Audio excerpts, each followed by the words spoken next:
Welcome to cosmic Sutra. Channel पे बहुत बहुत स्वागत है आप सभी का। और ऐसी कामना है कि ईश्वर से कि आप अपनी लाइफ में सभी खुशियों को एंजॉय कर रहे होंगे, ब्लेसिंग्स को एंजॉय कर रहे होंगे। आज की रीडिंग थोड़ी इंटरेस्टिंग होने वाली है गाइस। आज की रीडिंग होगी एक लव रीडिंग, ठीक है। और क्या होने वाला है आपकी लव लाइफ में जुलाई के मंथ में, क्या मेजर चेंजेस आने वाले हैं आपकी लव लाइफ के अंदर अंदर। अम, मैं बोलूँगी इस रीडिंग को थोड़ा ओपन माइंड होके देखें, कार्ड्स के साथ कनेक्ट कर लीजिएगा ऑलरेडी अपने एनर्जी एक्सचेंज के लिए। एनर्जी एक्सचेंज बहुत ज़रूरी है जिससे आप अपने लिए सही गाइडेंस इन कार्ड से ले पाएँ। ये आपको ज़्यादा हेल्प करेगा, मुझसे ज़्यादा आपको हेल्प करेगा। Okay, alright. तो फटाफट से ओके, 2 कार्ड्स ऑलरेडी निकल कर आ गए हैं। क्या होने वाला है आपकी लव लाइफ में? तीसरा कार्ड भी आ गया। ओके, पहला कार्ड आया है प्लेयर, दूसरा कार्ड आया है किड्स, तीसरा है टाइम फ्रैक्शन और my God bottom of the deck जो है 2 कार्ड्स निकले हो गए। कार्ड हाफ में डिवाइड हो गया। ये बहुत बहुत स्ट्रॉन्ग एनर्जी है गाइस, बहुत स्ट्रॉन्ग एनर्जी। इसे क्लेम कीजिएगा। ओके, अंत तक देखिएगा इस वीडियो को एंड आई एम श्योर आपके लिए कोई ना कोई मैसेज ज़रूर निकलेगा। आई डोंट नो व्हाई, मुझे ऐसे एनर्जी फील हो रही है कि इसमें कुछ ना कुछ आपके लिए इंपॉर्टेंट ज़रूर होगा। Third party situation, new doors opening. Okay, okay, alright, great. Clarify करते हैं कार्ड्स को। तो आपकी लव लाइफ में क्या होने वाला है? आपकी लव लाइफ रिगार्डलेस आप जिस भी सिचुएशन में हो, कहीं ना कहीं आपकी लाइफ में जो भी आपके पार्टनर हैं, अब वो जेंडर आप अपने हिसाब से लीजिए। ओके, आप इनकी इस एनर्जी को जानते हैं, ठीक है। आपकी लाइफ में कोई ना कोई प्लेयर है और आपको शक है इस बात का, कहीं न कहीं आपको आइडिया भी है और उन्होंने कई बार आपको इस बात के लिए सैटिस्फैक्शन भी दी होगी कि अरे नहीं-नहीं ऐसा कुछ नहीं, मैंने तो वो सब छोड़ दिया, बट ऐसा कुछ नहीं है, ऐसा कुछ नहीं है, ठीक है। ये अभी भी इसी एनर्जी में है, ठीक है। अम, कोशिश करते हैं, मैं ये नहीं कहूँगी कि कोशिश नहीं करते, कोशिश करते हैं कि इन एनर्जी से बाहर आ जाए, लेकिन अब क्या करें ना, वो क्या कहते हैं ना कि आदत से मजबूर है, आदत से मजबूर है ये इंसान, ठीक है। रिगार्डलेस आपकी कोई भी सिचुएशन है, आप पार्टनर के साथ हैं, मैरिड हैं, सिचुएशनशिप में अपने एक्स के लिए देख रहे हैं, जो भी आप जिस भी सिचुएशन में है, ये एक लव रीडिंग है, ध्यान रखिएगा। ओके, किड्स, कहीं ना कहीं बच्चे हैं, ये बहुत बड़ा रीज़न।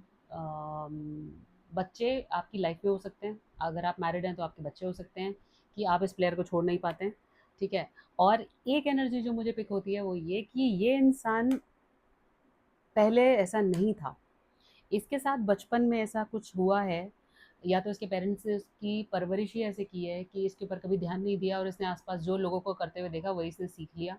और इसको आज ये पूरी तरीके से कन्फर्मेशन अंदर कि मैं जो कर रहा हूँ वो बिल्कुल ठीक है, मेरी लाइफ के बारे में किसी को मालूम नहीं है, सो मुझे सिखाने की कोशिश मत करो, मुझे ज्ञान मत दो, मेरी जैसी ज़िंदगी जीना जी के देखो और फिर आपको पता लगेगा कि दर्द क्या होता है, राइट। तो इस इंसान का कोई ना कोई चाइल्डहुड इशू हो सकता है, ठीक है। टाइम फ्रैक्शन जो कार्ड है वो ये बोलता है कि आपको कुछ कुछ समय में, थोड़े थोड़े समय में इस इंसान के कुछ ना कुछ खुलासे होते रहते हैं। मतलब अम, थोड़े टाइम रिश्ता अच्छा चलता है, लेकिन वो अच्छाई जो है या अच्छा वाला साइड है या अच्छा पार्ट है वो ज़्यादा लंबा चल नहीं पाता है। कहीं ना कहीं कुछ ना कुछ रिश्ते से रिलेटेड या इस इंसान से रिलेटेड कोई ना कोई छोटा छोटा एपिसोड आपके सामने आता रहता है, कुछ ना कुछ, कभी कुछ आ जाएगा, कभी कुछ आ जाएगा, कभी कुछ आ जाएगा। जैसे कि थर्ड पार्टी सिचुएशन, सो इस इंसान ने आपको हमेशा थर्ड पार्टी सिचुएशन में रखा है। अब थर्ड पार्टी कोई भी हो सकती है, हालांकि ये एक लव रीडिंग है और इसमें 3 लड़कियां हैं, आप देख सकते हैं, ठीक है। सिचुएशन आप अपने हिसाब से देखिएगा, अगर आप मेल हैं तो आप अपने हिसाब से देखिएगा, ठीक है। मोस्ट प्रोबेबली एक थर्ड रोमांटिक पार्टनर है, ठीक है, लेकिन ऐसा ज़रूरी नहीं है। क्यों? क्योंकि थर्ड पार्टी काम भी हो सकती है, लेकिन क्योंकि ये प्लेयर एनर्जी है तो ये बहुत हाई चांसेस हैं कि ये इंसान आपको हमेशा थर्ड पार्टी सिचुएशन में रखता है। मतलब आपको तो बोल रहे हैं कि हाँ जी, हम दोनों हैं पार्टनर, मैं शादी करूँगा, मैं तो तुम्हारा ही हूँ ना, मैं कहाँ जा रहा हूँ? अरे तुमको पता नहीं क्यों मेरे पे शक होता रहता है, तुम बहुत शक करती हो, तुम इस तरह से हो, तुम अपनी आदतें बदलो, तुम बहुत बहुत अजीब सी सोच रखते हो, आज के टाइम में तुम्हारी सोच ऐसी है, अरे तुम बहुत अजीब सी सोच रखते हो, तुम इतना दबा के क्यों रखते हो मुझे? राइट, इस टाइप की एनर्जी जो मुझे फील हो रही है, please don't think that I am like this, okay, I am picking the energy. ठीक है, तो ये कहीं ना कहीं आप अपनी इस गलती, जैसे आप इनको पकड़ ले होते होंगे थोड़े थोड़े टाइम के अंदर, तो ये गलती जो है ये आपके ऊपर ही थोप देते होंगे गुस्सा करके। कैसे? कि तुम्हारे दिमाग में ज़्यादा कीड़ा चलता है, असल में ऐसा कुछ है नहीं, और अगर है भी तो तुम ही हो ना मेरे लिए सबसे पहला, तुम ही हो सबसे पहले मेरी प्रायोरिटी। ओके, ठीक है, वो तो टाइम पास ही है ना, मैं तो बात ही तो कर रहा हूँ, या बात ही तो कर रही हूँ, बात करने में थोड़ी कोई कोई चीटिंग हो जाती है, right? Emotional cheating is a cheating. Okay, there are so many types of cheating. One of the cheatings is emotional cheating. अगर आपको अपने पार्टनर से कुछ भी छुपाने की ज़रूरत पड़ रही है, मैसेज डिलीट करने पड़ रहे हैं सफाई के नाम पे, कि अरे मुझे तो फ़ोन हल्का रखना है वगैरह वगैरह, बहुत बहाने होते हैं लोगों के पास बताने के लिए। तो अगर आपको कुछ भी झूठ बोलना पड़ रहा है, trust me guys, you don't love your partner, leave them, trust me. सच बोल दो, एक बार का कलेश होगा और सब कुछ ठंडा हो जाएगा। ठीक है, अच्छा, अब ये मैं कह रही हूँ, आपको कोई मेजर डिसीजन नहीं बनाना है। अगर आपको लगता है आपकी लाइफ में कोई भी ऐसा सिचुएशन है, बिकॉज ये बहुत लाइट साउंड कर रहा है क्योंकि मैं इसको लाइट बनाने की कोशिश कर रही हूँ, अदरवाइज ये बहुत हैवी है, बहुत हैवी एनर्जी है। इस पूरी सिचुएशन को हैंडल करना उतना ईजी है नहीं जितना ये दिखने में लगता है। ठीक है, अब new doors are opening. What kind of new doors are opening? क्योंकि आपको ये बोला जा रहा है कि इस इंसान से इमोशनली डिस्कनेक्ट करो, आपके लिए नए रास्ते खुलेंगे। जैसे ही आप इस इंसान से इमोशनली डिस्कनेक्ट होते हो सकता है आपकी लाइफ में एक नई अपॉर्चुनिटी ऐसी आ जाए जहाँ पर आपको नए लोग मिलें और वो आपके ट्रू सपोर्टर्स होंगे। ट्रू सपोर्टर्स मतलब आपको, हो सकता है ज़्यादातर लोगों ने रोमांटिक जेस्चर्स में, मैं बोलूँगी स्पेशली, लोगों ने सपोर्ट नहीं किया हो, हमेशा आपने धोखे खाए हों लव लाइफ में, और ज़्यादा आपको पॉजिटिव लोग ना मिले हों, या आपको कोई ऐसे अपने आसपास एग्जांपल्स भी ना दिखे हों, इंक्लूडिंग योर ओन पेरेंट्स में भी। ठीक है, मैं मे भी बोल रही हूँ बिकॉज इसमें बहुत सारे लोग देखेंगे, तो हर चीज़ आपको अपने साथ कनेक्ट नहीं करनी है, जो आपकी सिचुएशन के साथ कनेक्ट होती है आप वही अपने साथ रखिएगा। ठीक है, और बाकी बाकियों के लिए छोड़ दीजिएगा। ठीक है, थोड़ा सा और क्लैरिफाई करते हैं सिचुएशन को, किस तरह के डोर्स ओपन हो रहे हैं, या और क्या जानने की ज़रूरत है। जो कोई भी ये वीडियो तक पहुंचा है, please universe help. Okay, second chances. Okay, release your past, exactly. See, जब मैंने पूछा कि न्यू डोर्स, कौन से ऐसे डोर्स हैं जो ओपन हो रहे हैं, क्योंकि हो सकता है इस इंसान को कहीं ना कहीं इस बात का एहसास हो जाए, जैसे ही आप इस इंसान से इमोशनली डिस्कनेक्ट होते हैं, इसको ये इंसान को समझ में आ जाए कि एक अकेला यही इंसान है जिसके साथ मैं आगे चल सकता हूँ। अगर ये मेरी ज़िंदगी में नहीं है तो मेरी लाइफ में फ्यूल ख़त्म है। ठीक है, और वो अपने अंदर इम्प्रूवमेंट लेकर आए। ठीक है, तो सेकंड चांसेस के मेजर मेजर हाई चांसेस बन जाते हैं, लेकिन उसके लिए आपका खुद को सेल्फ लव करना बहुत ज़रूरी है। आपके अंदर ये हिम्मत होनी चाहिए कि अगर मेरी सेल्फ रिस्पेक्ट पे बात आएगी, I can move out of this relationship and be very clear about it. मैं ये नहीं कह रही हूँ कि आज ही सूटकेस बांधिए, क्योंकि ये तो भाई पहले भी हो चुका है, तो आज ही सूटकेस बांधो और निकल जाओ, नहीं, ऐसा कुछ नहीं है, ऐसा कुछ करने की ज़रूरत नहीं है। मैं फिर आपको बोल रही हूँ, अगर आपको लगता है कि आप किसी ऐसे सिचुएशन में फंसे हुए हैं तो पर्सनल गाइडेंस लेना बहुत ज़रूरी है। डिस्क्रिप्शन में ईमेल आईडी है, उसके ऊपर अपना नाम और नंबर लिख कर भेजिएगा, टीम आपको कनेक्ट करेगी रीडिंग के लिए। अगर आपको लगता है आपको किसी और से रीडिंग करानी है, किसी एस्ट्रोलॉजर को दिखाना है, आप डेफिनेटली कर सकते हैं, लेकिन कोई मेजर डिसीजंस नहीं बनाएंगे। ठीक है, ओके। जैसे ही आप अपने सेल्फ लव के ऊपर फोकस करेंगे, ये इंसान अपने ऊपर सुधार करने चालू कर देगा। ठीक है, सेकंड चांसेस के रास्ते खुल जाएंगे। ठीक है, और साथ ही साथ आपका पास्ट आपको रिलीज करना पड़ेगा। अब अगर आपको ध्यान हो, ये इंसान का कोई चाइल्डहुड इशू है। अब ये चाइल्डहुड इशू आपका भी हो सकता है।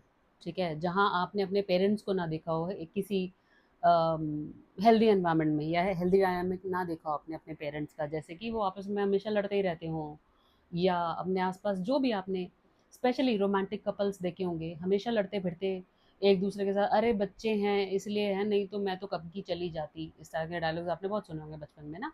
अरे ये तो बच्चे हैं, जिम्मेदारी है मेरे पे, नहीं तो मैं तो कब का छोड़ देता।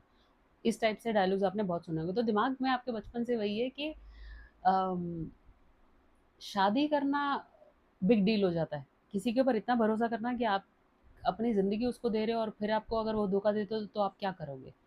राइट? तो ये कहीं न कहीं ये जो आपका डर है, ये आपकी पूरी लाइफ़ के ऊपर मैनिफेस्ट हो रहा है। ये पूरी लाइफ़ में मिरर हो रहा है और कहीं न कहीं ये इंसान इस बात को मिरर कर रहा है। ठीक है? तो आप अपने पास्ट को रिलीज़ कीजिए। आपके पास्ट में जो भी इश्यूज़ हुए होंगे related to relationships, specially romantic relationships, उसको रिलीज़ कीजिए। जो हो गया वो हो गया, वो कोई कार्मिक बंधन था, कोई कार्मिक सिचुएशन था, मेबी कोई लेसन था जो आपको सीखना बाकी था और वो लेसन अब आपने सीख लिया, उसको अप्लाई भी करना सीख लिया, लेकिन उसका जो पेन है वो अभी भी आपने पकड़ के रखा हो। उस पेन को रिलीज़ करना बहुत ज़रूरी है जिससे आपके लिए न्यू डोर ओपन हो और आपके लिए सेकंड चांसेस ओपन हो जाएँ। ऑलराइट गाइज़, ये रीडिंग बहुत हेवी थी। ओके। और मेरे लिए बहुत मुश्किल होता है इस तरह की लव रीडिंग्स करना, बिकॉज़ रिलेशनशिप्स हमेशा इमोशन से कनेक्ट होते हैं और बहुत कॉम्प्लिकेट होते हैं। एक्चुअली में रिलेशनशिप्स कॉम्प्लिकेट होते नहीं हैं, हमारा थॉट प्रोसेस उसको इतना कॉम्प्लिकेट कर देता है कि हमें लगता है अरे रिलेशनशिप्स अच्छे नहीं होते, प्यार तो बहुत कॉम्प्लिकेटेड चीज़ है, नहीं ऐसा नहीं है। ईश्वर का धर्म जो है वो प्रेम है, ठीक है? अगर उसका धर्म प्रेम है, तो प्रेम कॉम्प्लिकेट नहीं हो सकता, हमारा उसको समझने का नज़रिया उतना डेवलप नहीं हुआ। ठीक है जी? सो मैं ईश्वर से प्रार्थना करूँगी कि आपको अपनी लाइफ में क्लैरिफ़िकेशन मिले, आप इस सिचुएशन से जल्दी निकलें और इतनी स्ट्रेंथ दे भगवान आपको कि आप अपने लिए सही फ़ैसला कर सकें, ताकि आप भी ये प्यार जो अपनी लाइफ में डिज़र्व करते हैं, वो आपको डेफ़िनेटली मिले। ठीक है?